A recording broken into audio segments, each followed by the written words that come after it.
जय भीम, जय भारत, जय संविधान, जोहार साथियों।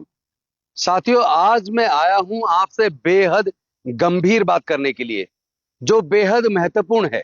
और कृपया मेरी बात को बहुत ध्यान से सुनिए, और सुनने के बाद जब आपको समझ आ जाए तो मेरी इस वीडियो को ज्यादा से ज्यादा वायरल कीजिए। ये वीडियो पूरे देश के एक एक घर तक जानी चाहिए।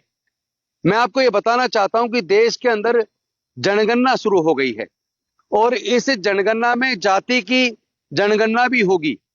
साथ ही साथ सोशियो इकोनॉमिक सर्वे भी होगा, और सर्वे के आधार पर जो भी डाटा इकट्ठा होगा, जो भी जानकारियां इकट्ठी होंगी, उसी डाटा के हिसाब से देश की सरकारों को योजनाएं बनाने में और राज्य सरकारों को योजनाएं बनाने में मदद मिलेगी।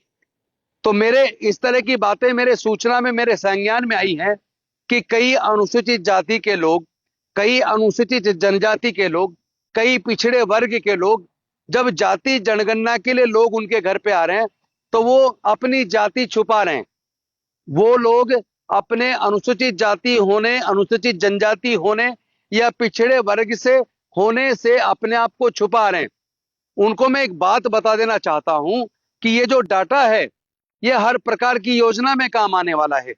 इस डाटा में अगर सच्चाई सामने नहीं आएगी, अगर आप अपनी जाति को छुपा लेंगे, अगर अनुसूचित जाति का व्यक्ति जाति छुपाकर अपने आप को जनरल लिखवा देगा, तो अनुसूचित जाति की जनसंख्या कम हो जाएगी।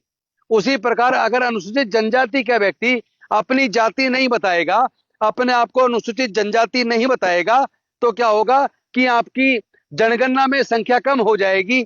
इसी तरह पिछड़े वर्ग के लोग अगर अपने आप को ओबीसी नहीं बताएंगे, अपना आप को ईबीसी नहीं बताएंगे और अपना आप को जनरल में काउंट कराएंगे, तो ओबीसी की जनगणना में जब डाटा सामने आएगा तो आपकी जनसंख्या कम हो जाएगी। और जनसंख्या कम होने का खामियाजा ये भुगतना पड़ेगा कि जितनी लोकसभा की सीटें हैं, या विधानसभा की सीटें हैं, या नगर निगम की सीटें हैं, या जिला पंचायत की सीटें हैं, उन पंचायतों में, उस नगर निगम में, उस विधानसभा में और लोकसभा में आपकी जाति की जनसंख्या के हिसाब से आपको रिजर्वेशन मिलता है, यानी कि प्रतिनिधित्व मिलता है। फिर जब जनसंख्या आपकी कम आएगी तो आपका प्रतिनिधित्व भी कम हो जाएगा, आपकी सीटें भी कम हो जाएंगी। इस तरह की गलती एक बार दिल्ली में हो चुकी है।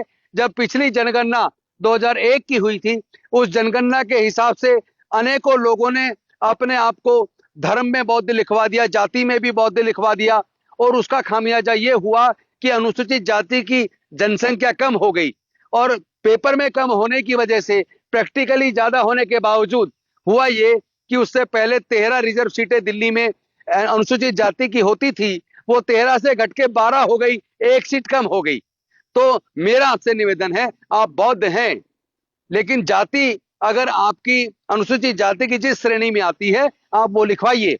आप अनुसूचित जनजाति के हैं, आप बौद्ध बन गए, लेकिन आप अनुसूचित जाति जनजाति लिखवाकर अपनी अनुसूचित जनजाति में अपनी जाति लिखवाइए, ताकि अनुसूचित जाति जनजाति का जनसंख्या में वो कम ना आए, बल्कि जितनी एक्यूरेट जनसंख्या है उतनी आए। उसी प्रकार मेरा पिछड़े वर्ग के लोगों से भी निवेदन है, अपनी जाति छुपाने की जरूरत नहीं है, आप अपनी जाति बताइए।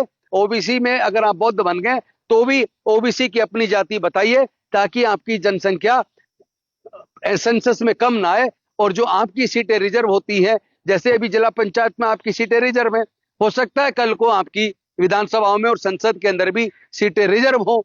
तो संख्या अगर कम है तो उसी तरीके से आपकी सीटें कम हो जाएंगी, और उसका असर केवल चुनावी राजनीति पे नहीं पड़ने वाला, केवल सीटों पे नहीं पड़ने वाला, बल्कि सरकारी नौकरी में जो वैकेंसीज निकलती हैं उसमें भी रिजर्वेशन आपकी जनसंख्या के आधार पर दिया जाता है। अगर अनुसूचित जाति जनजाति अपनी जाति को छुपाता है तो आपकी संख्या कम हो जाएगी, तो सरकारी नौकरियों में भी आपकी सीटें उसी हिसाब से कम हो जाएंगी। इसलिए ये बहुत महत्वपूर्ण बात मैं आपको समझाना चाहता था, और आपसे निवेदन करता हूं हाथ जोड़कर, मेरी इस वीडियो को ज्यादा से ज्यादा शेयर कीजिए, सब तक पहुंचाइए, व्हाट्सएप पे भेजिए, और भी जिस साधन से आप भेज सकते भेजिए, ताकि लोग इस सच को और इस बात को जान सकें, और अपनी जाति छुपाने की बजाय जाति जनगणना में एक्यूरेट डाटा सामने आए, ताकि इस समाज का नुकसान होने से बचाया जा सके।